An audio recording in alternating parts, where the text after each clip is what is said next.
Good afternoon again. It's Iain from Ranking the Obscure, and welcome to a ranking of album covers day.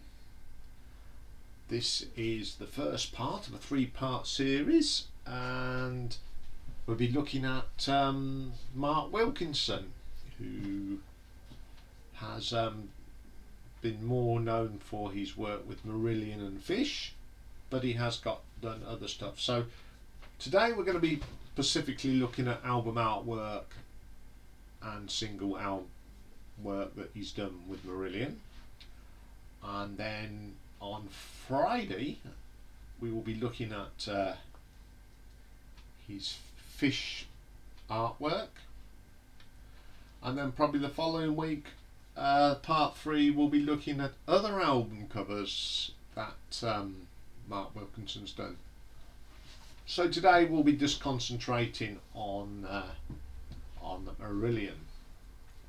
So I found 25 covers that Mark did the artwork for. So let's get cracking. So coming in at number 25 is a live album that Marillion put out. They released it on the 29th of November 1988, and it is The Thieving Magpie, La Gaza Ladra.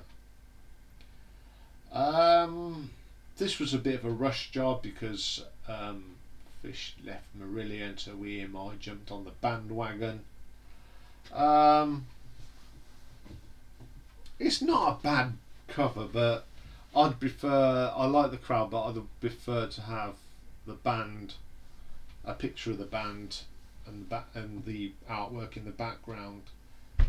You can tell this is always a rush job because it's one of them live albums that they just bung live stuff together.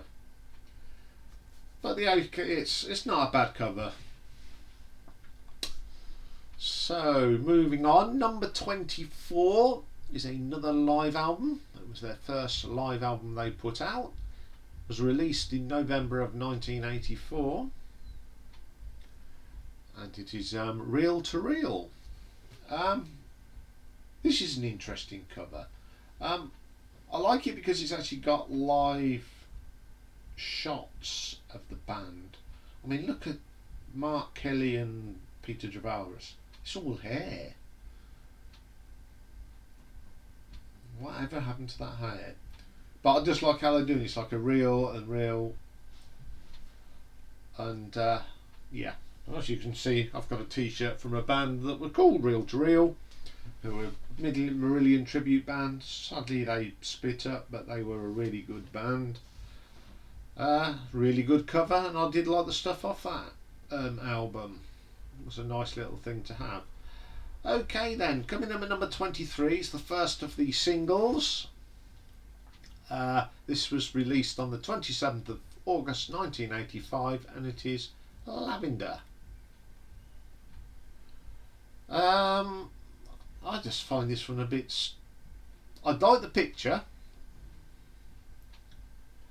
but why did we have to have the Marillion logo in that horrible purpley colour? You've got lavender in a purple, that would have been alright, but why didn't they put the same colour purple in Marillion? But that's a sickly cover. Shame, because the picture's pretty good, because it's Lavender, You'll Be My Queen, etc., and it's the Misplaced Childhood Chat and all that sort of thing. But yeah, that lilac-y colour, yuck. Okay then, coming in at number 22 is another single cover from 18th of November 1985. It's the cover of Heart of Lothian. I like this. I do like the backdrop of Edinburgh, and the drummer boy. Yeah, it's pretty good, that one. Okay, coming in at number 21,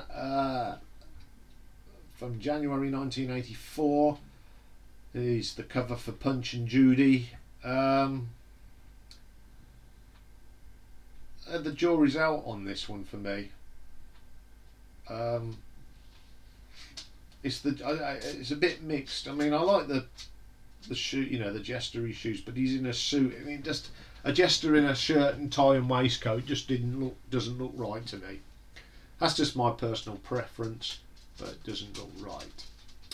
Okay then, coming in at number 20 is a compilation album cover that came out in January '88, and it is B-sides themselves. I like the concept of this cover. You've got little bits from the singles. I can see bits of the back cover of Incommunicado. I can see bits of Misplaced Childhood. And you got the Grendel bit from the video they released. But the bit in the middle, no, I didn't like that. But I did like the concept of it. Okay, coming in at number 19, it's another greatest hits album called The Best of Both Worlds. Came out in 1997. Now there's sort of two covers for this. Mark Wilkinson did a bit of artwork for the Fish stuff, and I think, can't remember the name, he did stuff for the Hogarth stuff. And it was put in a way that in the CD casing you could either have either picture. I always kept mine on this one because I'm a big fan of Mark Wilkinson, and I just like how it sort of is in handing over the reins. Really good. It was, I think, was the last thing he actually did contribute to a Marillion. Sort of that time before another thing come out, which you'll see very shortly. Okay, coming in at number 18 is from April '86, and it is Lady Nina. This came out when they released a little mini EP called Brief Encounter. Obviously the Lady Nina was a B-side of Kaylee. It's quite an interesting cover. Proves that Mark is a good artist, not just doing jesters. Really good cover. Okay, coming in at number 17 is another single cover. This came out on October the 26th, 1987, and it's the cover for Warm Wet Circles. Nice cover, but the dreaded new logo came in. I was never a fan of that logo. Sort of like cleaned it up. I like the rawness of the other one and the more mystique. But people move on. But it's a good cover anyway. Okay, coming in at number 16 is from 21st of November 1988, one of the singles off the Thieving Magpie, Freaks, which was the B-side to Lavender. Really good picture this is. I like the jumping jester. I like the background. It's got my favourite logo. Really good cover.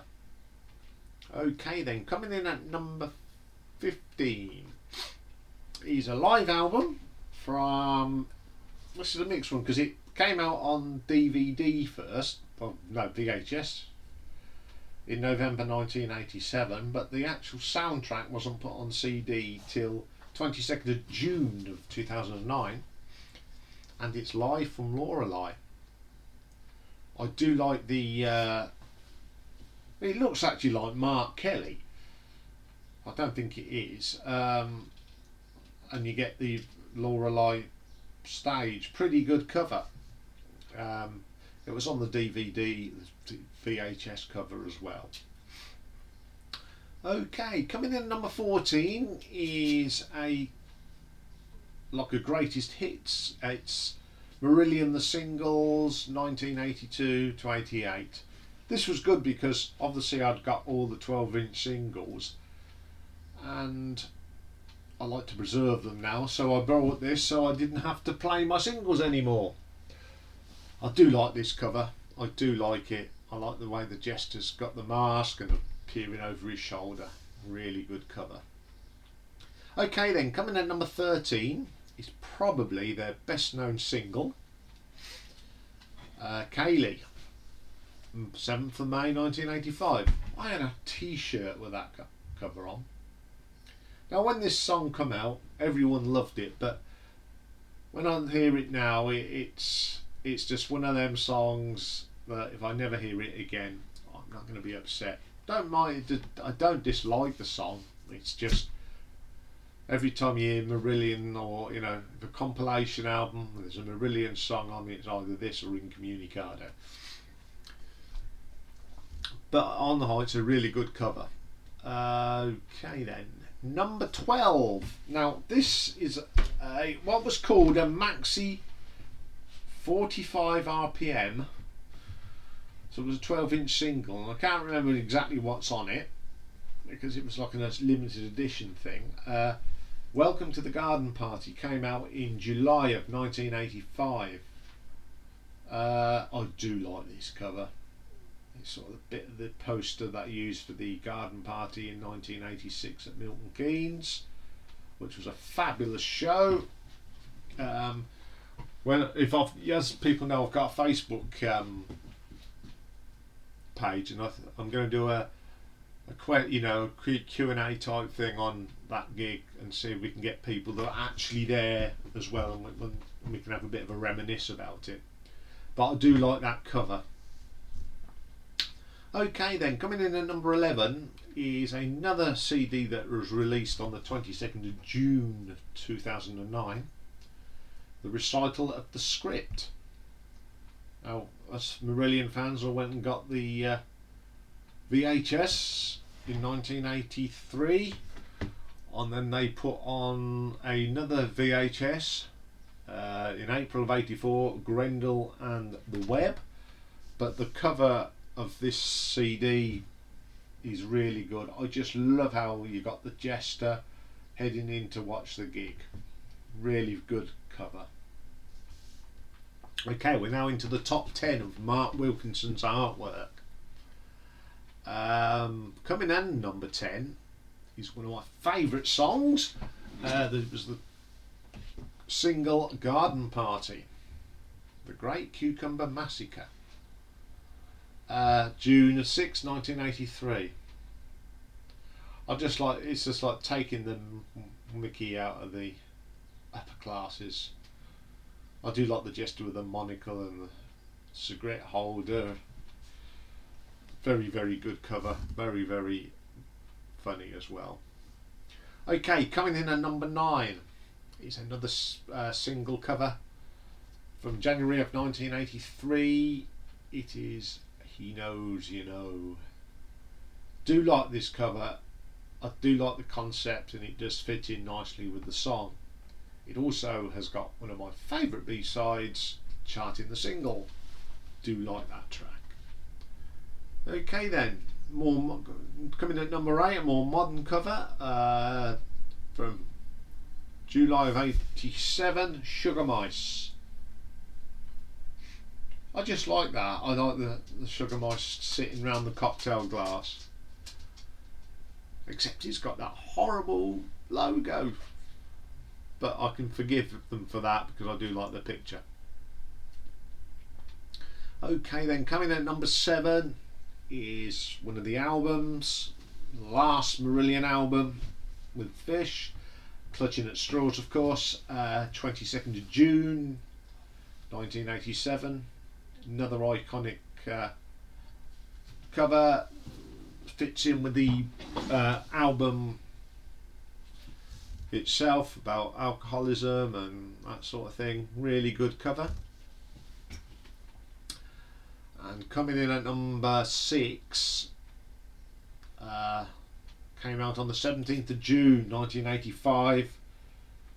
I remember going to get this, finished work, went straight to the record shop and brought it. It is of course the iconic Misplaced Childhood. Really good cover, very iconic. I think people that are not even into Marillion know that Misplaced Childhood cover. I do like the back cover with the jester jumping out the window as well. Okay then, coming in at number 5 is a compilation of live stuff. It's the first artwork that Mark had done for Marillion since Fish had left, and it's the early stages, the official bootleg box set. It's got some really good stuff on this musically, but again we've got the appearance of the jester. Really good. Really enjoy that, looking at that. It's a really nice picture. Okay, coming in at number 4 is the album that came out March in '84, their second, Fugazi. Really good picture that is. Script is thoughts of a bed sit. This is thoughts of a hotel. Really good cover. Really is good. Okay then, number 3. This is where it all started. This is their first single. Came out on the 25th of October 1982, and it is the legendary Market Square Heroes. And of course, on the back of the 12-inch, it has got the most famous and probably one of their best tracks ever, Grendel. I just love that cover. It's just quite iconic for me. Okay, coming in at number 2 then. Now this cover is my all-time favourite album cover of all time. So most of you know which one it is, but it's not my favourite cover by Mark Wilkinson. So we're talking about, of course, the debut album from Marillion, Script of a Jester's Tear, 13th of March 1983. I just still think it's wonderful, always have, always will. So you're thinking, what's his number 1? I'm sure some of you have worked it out. My number 1 favourite piece of artwork that Mark Wilkinson did for Marillion is from a single that came out on the 30th of April 1984, and it is the most brilliant song, Assassin. I just love this cover. Now I've been to Halloween parties and I've been at both of those people. Everyone didn't know who I was, but I didn't care. I just love that picture. I love the song. It's just something about it. I've even got the picture disc of that. I like the back as well. You've got the spade and the card, and it's also got a really good B-side, of course, Cinderella Search. So that's Mark Wilkinson's contribution to Marillion. As I said, on Friday we'll be looking at his artwork from what he did with Fish, and there's some absolute stunners in that one as well. I'm struggling to rank them at the moment. I think I've changed it about 4 times already. So that's me done for today. I will see you all tomorrow, and so all have a really good night. Take care for now.